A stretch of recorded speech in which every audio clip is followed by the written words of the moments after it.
창세기 24장 54절에서 56절까지 보겠습니다. 54절에서 56절요. 54절. 이리하여 그는 그 동료들과 먹고 마셨다. 그는 그들과 함께 머물러 유숙하였다. 그리고 그는 말하고 있다. 당신은 나를 나의 주인에게 돌아갈 수 있도록 보내소서.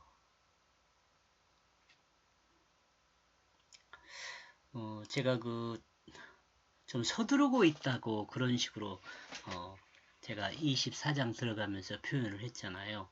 근데 이 머뭇거림이 없죠. 일이 착착착 진행되고 있는 것 같죠. 마치 톱니바퀴가 이렇게 물려서 돌아가는 것 같이. 근데 이런 것들은 하나님께서 일을 역사를 진행하는 것도 있지만 이 엘리에셀의 순종하는 모습에서도 그런 것을 볼 수 있지 않을까 이런 생각을 합니다. 이제야 엘리에셀과 함께 온 동료들이 함께 한 사람들이죠. 옆에 있는 음식을 먹기 시작했습니다. 그리고 그들은 함께 유숙하고 있습니다. 그리고 엘리에셀은 서둘러 하나님 역사의 진행의 방향을 따라갑니다. 당신은 나의 주인에게 돌아갈 수 있도록 보내소서. 여기서 당신은 지금 부두엘이죠. 부두엘.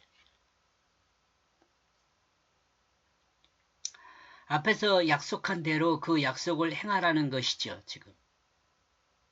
혹시 마음이 변할 수 있으니 바로 행하는 것이 순서라는 생각을 했을 수 있죠. 엘리에셀은 순서라는 생각을 엘리에셀은 했을 수 있습니다. 생각을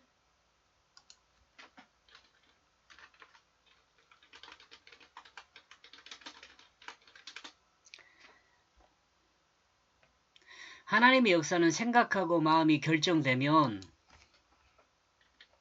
바로 행해야 합니다. 시간을 두면 종욕을 따르는 마음이 일어나 이를 방해하고 시간을 소비하게 될 수 있기 때문에 그렇습니다. 나와 여러분도 시간이 주어졌을 때 그 일들을 다 행해야 하죠. 그래야 다음 다가오는 일들을 할 수가 있어요.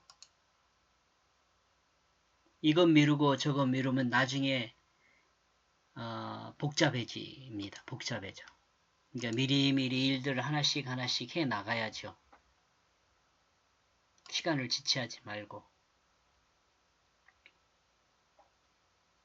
하나님의 역사는 생각하고 마음이 결정되면 바로 행해야 합니다. 시간을 두면 정욕을 따르는 마음이 일어나 이를 방해하고 시간을 소비하게 되니까요. 55절. 이리하여 그녀의 형제들은 말하고 있다. 그녀 어머니에게 머무르게 하라. 그녀의 어머니에게 머무르게 하라. 소녀로 우리와 함께 며칠을, 우리와 함께 열흘을, 이후에 당신은 갈 것이다. 예, 리브가가 어머니와 함께 한 10일 정도 이별할 시간을 달라는 거죠.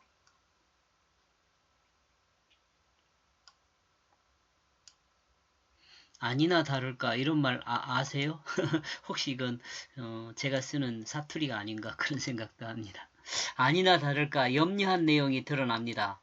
라반은 리브가가 10일 정도 머물렀다 갈 수 있기를 청하고 있습니다. 부두엘일 수도 있어요. 라반이 아니라. 이는 이별을 위한 머무름이죠. 인간적으로 생각하면 충분히 이해가 되는 부분이라 할 수 있습니다. 왜냐하면 지금 엘리에셀 자체가 갑자기 온 거잖아요. 그러나 이는 위험한 것입니다. 왜냐하면 사람의 마음이 변하기 때문에 그렇습니다.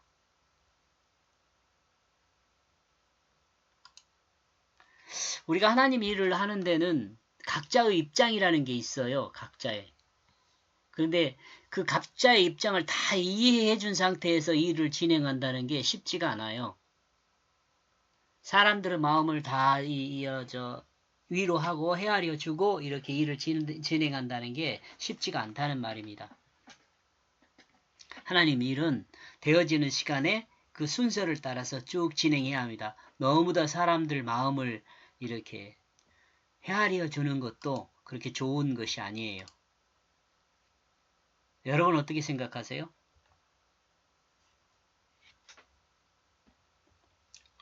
그리스도인은 인간이 정에 끌리어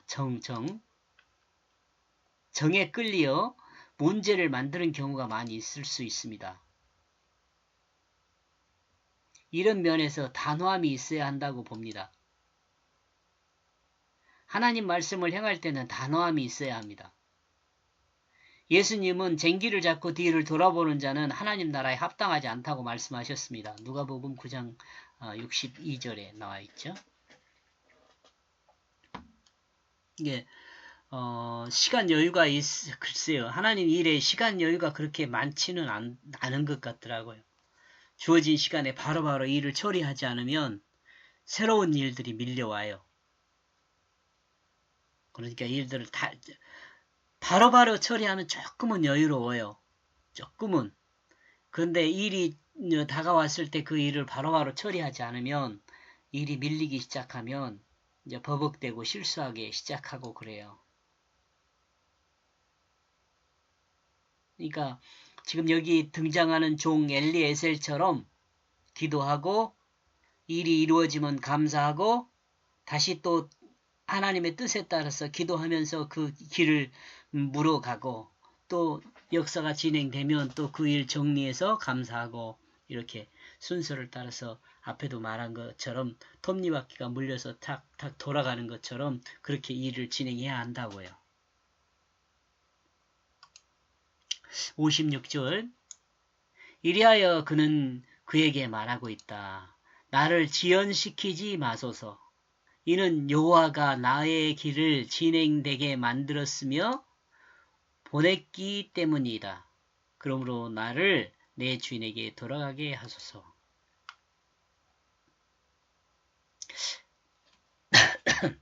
엘레셀은 너무도 단호하죠. 이 일을 진행하시는 이는 여호와이다고 분명하게 선을 긋습니다. 그러므로 엘레셀이 가는 길을 막는 것은 여호와의 역사를 막는 것이라고까지 이야기를 하죠.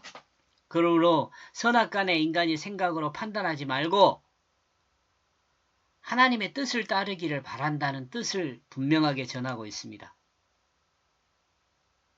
엘리에셀은 아브라함의 집으로 보내는 것은 엘리에셀은 아브라함의 집으로 보내는 것은 여호와 말씀의 뜻을 따르는 것이라고 말하는 거죠. 누구를요? 리브가를 아브라함의 집으로 보내는 것은 여호와의 말씀을 따르는 것이라고 이야기합니다. 적어줄까요? 엘리에셀은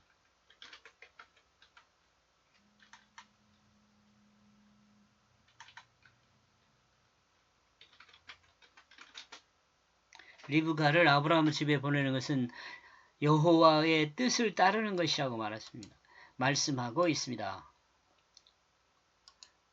우리 모든 그리스도인은 여호와의 뜻을 따라 살아가야 돼요. 여러분들 자주 말씀드리죠. 여호와의 뜻을 좀 알기 어렵다라고 생각할 수 있는데 그렇게 어려운 거 아니에요. 여호와 뜻은 일단 첫 번째 것이 성경을 통해서 드러나는 것은 뭐라고 그랬습니까? 인간을 구원하는 거예요. 인간을 구원하는 거.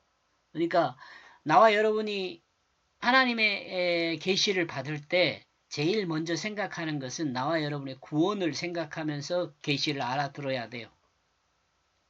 그 다음에 그 계시를 알아듣고 우리가 실질적으로 행함에 있어서 우리 마음의 기준은 무엇이 되어야 하냐면 이제 거짓에서 진실로 옮겼으니까 진실한가를 따져봐야 돼요. 그리고 진실하면 그것을 진실한 사랑으로 하나님의 사랑이에요. 그냥 사랑이 아니라 세상 사람들이 말하는 그런 사랑이 아니라 진실한 사랑이에요. 사랑.